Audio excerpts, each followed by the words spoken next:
Hello guys, welcome back to Govt Drish, your one-stop destination where we provide you with the competitive exams study material which will help you to crack any competitive exam, be it UPSC, BPSC, NET, CG or any such.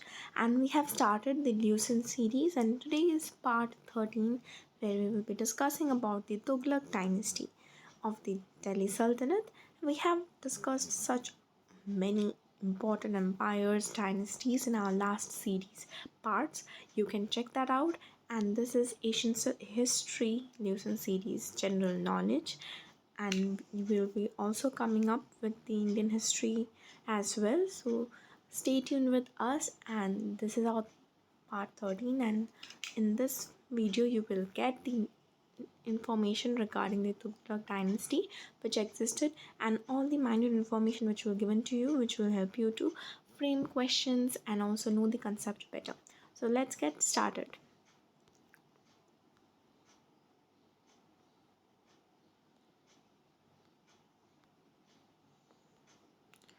Okay, so the Tughlaq dynasty, it existed between 1320 to 1414 AD, and who Ghiyasuddin Tughlaq was the one who had started this dynasty.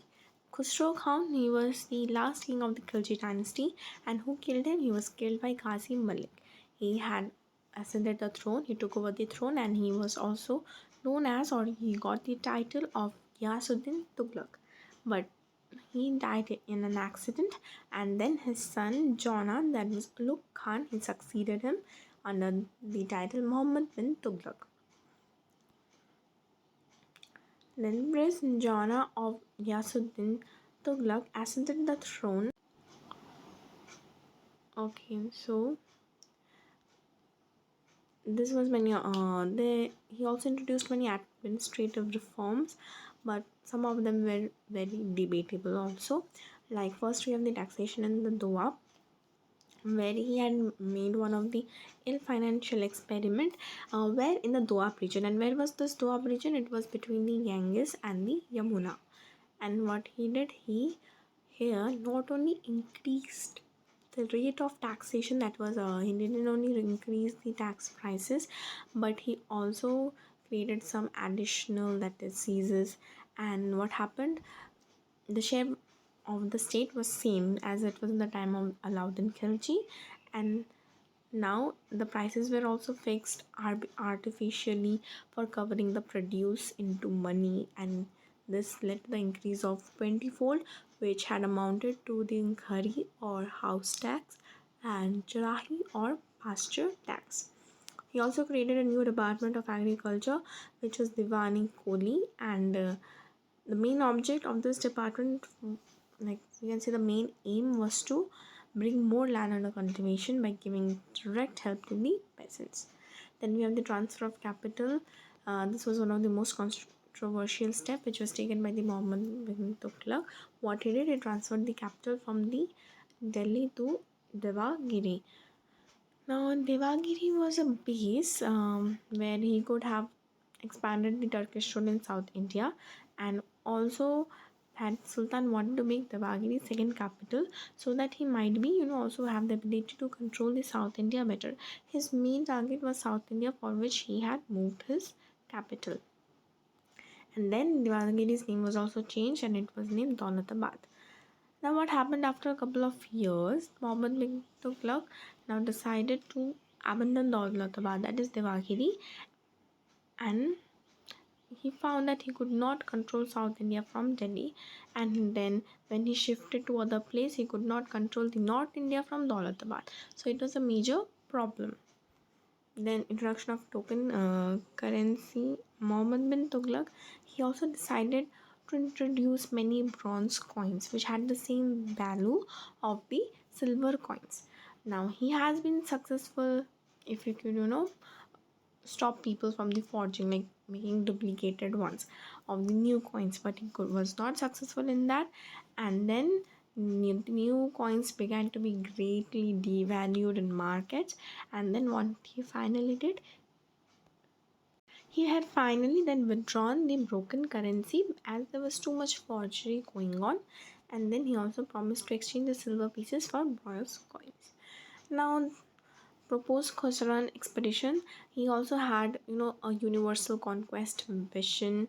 He had the idea to capture Khosrasan, Iraq, and he had also was getting ready a huge army for this purpose, that he wants this universal conquest, and he was very encouraged and was confident to do so as well.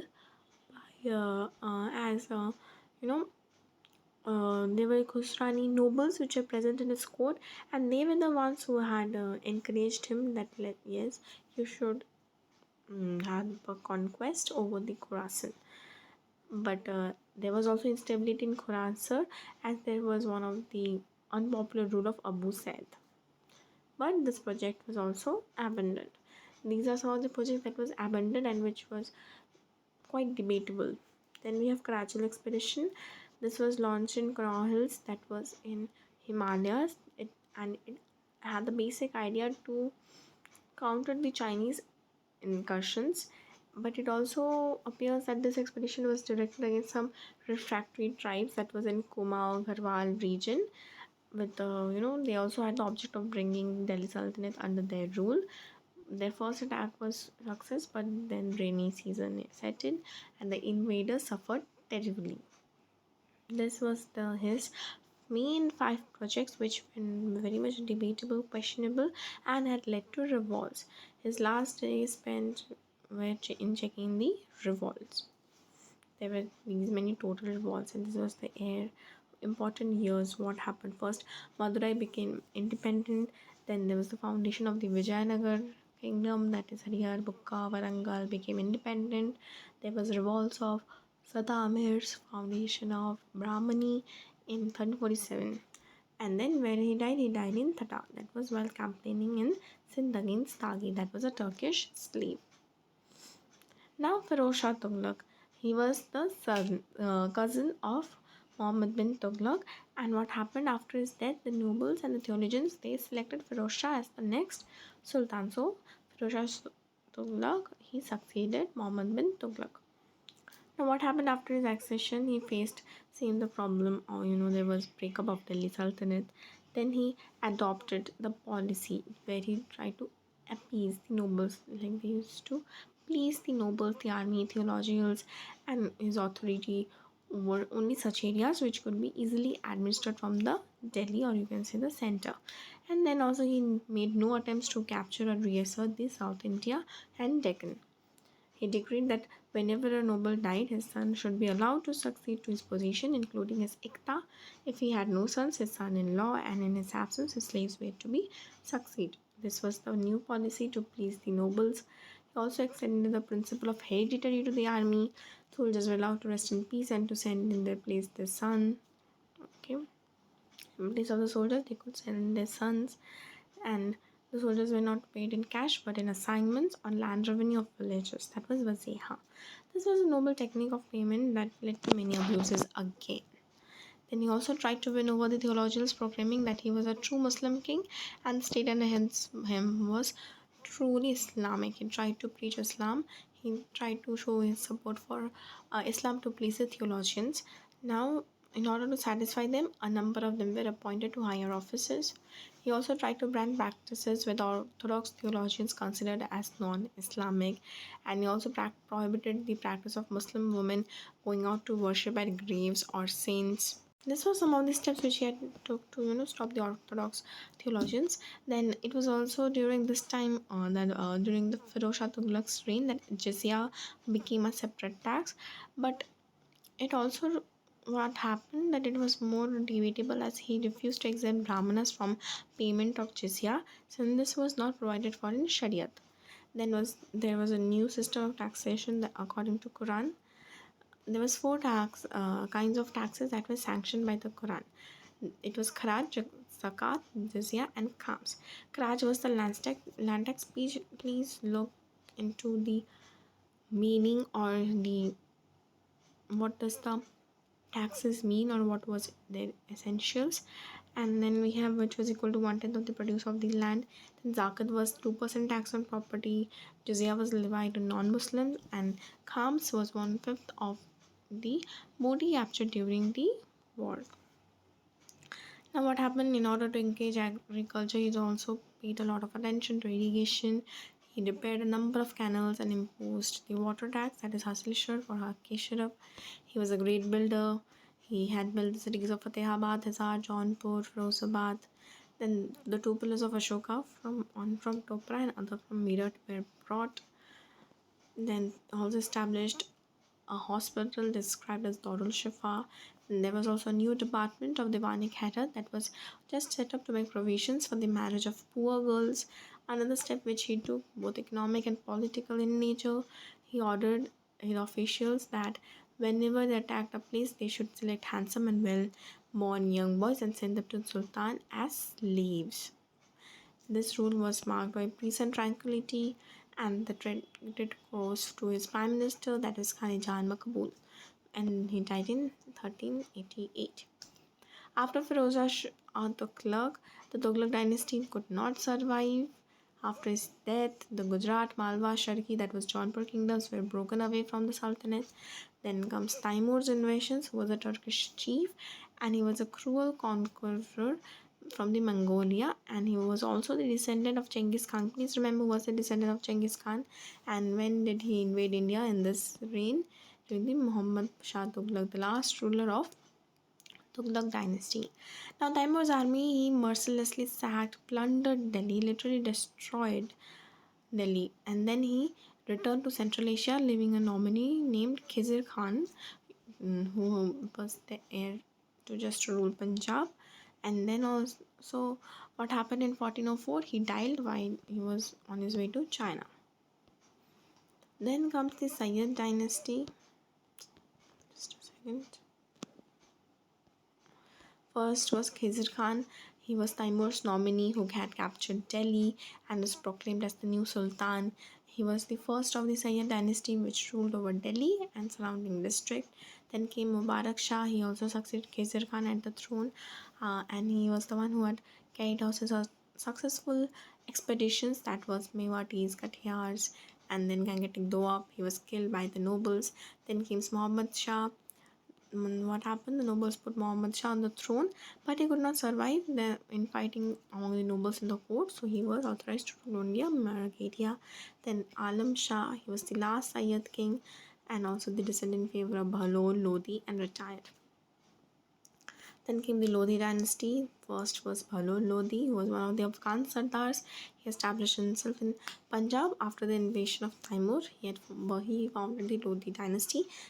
Keep in mind this minute details. Then we have Sikandar Lodi, who was the son of Bahlol Lodi, conquered Bihar and Western Bengal. He shifted his capital from Delhi to Agra. He was also fanatical Muslim, and he broke the sacred image of the Jwalamukhi temple at Nagarkot and ordered the temples of Mathura to be destroyed. And he also took a keen interest in the development of agriculture. He introduced the Ghazi Sikandari. Okay. Then we have Ibrahim Lodi. He was the last king of the Lodi dynasty and the last sultan of Delhi. He was the son of Sikandar Lodi. The Afghan nobility was brave and freedom-loving people, but it was because of its perseverance and individualistic tendencies that the Afghan monarchy was weakened.